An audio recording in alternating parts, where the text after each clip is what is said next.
Welcome to expatjuris podcast, where we explore law, business, and the lessons they hold for all of us. Today, we begin with a headline that has dominated Thailand's financial news.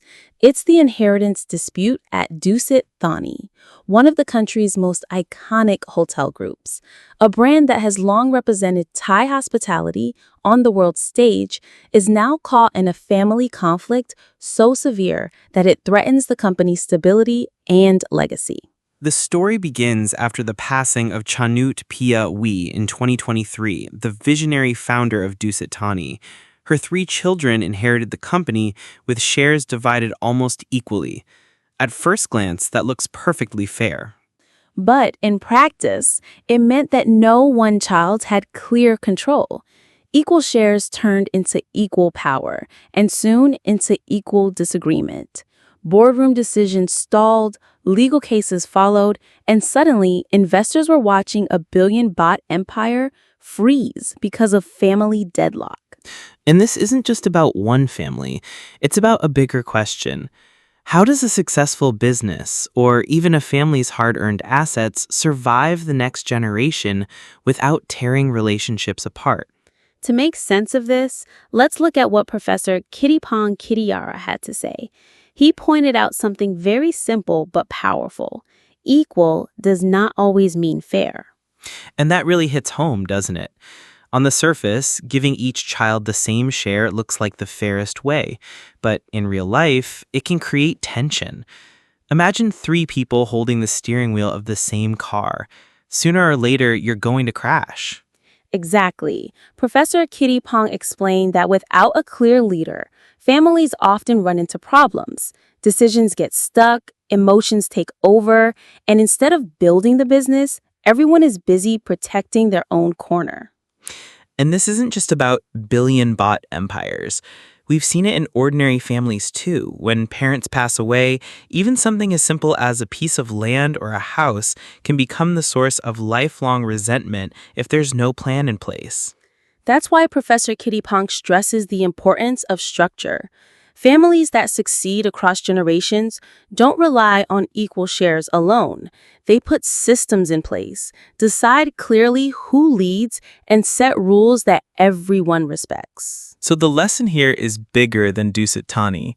It's about what happens when wealth, whether large or small, is passed down without guidance. Love and good intentions aren't always enough. Without a plan, even the closest families can fall apart.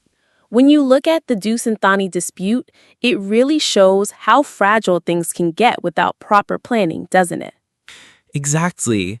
And Professor Kittipong pointed out that passing wealth to the next generation isn't just about dividing assets fairly. It's about making things clear. And one of the simplest yet most powerful ways to do that is through a will. A will does more than just list who gets what. It removes the guesswork. It tells your family exactly what you intended, so they don't end up arguing or second-guessing each other. And it doesn't matter whether you own a major company or just a small house and some savings. The truth is, even modest assets can spark conflict if nothing is written down.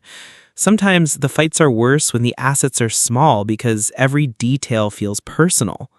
I've seen families stop speaking to each other over a single piece of land, while others with far larger estates stay united simply because their parents left clear instructions. The difference wasn't wealth, it was planning.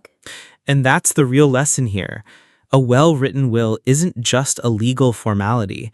It's a way of protecting your loved ones from unnecessary pain. It's about leaving certainty, not questions. So, what can we take away from the Dusit Thani dispute?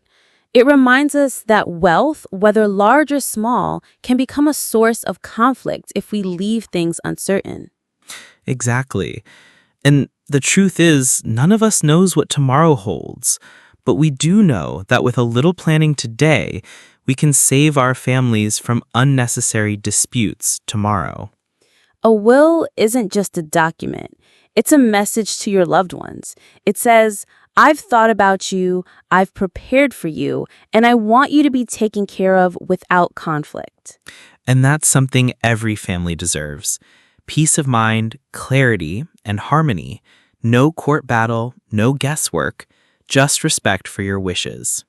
You've been listening to Expat Juris Podcast. Thank you for joining us.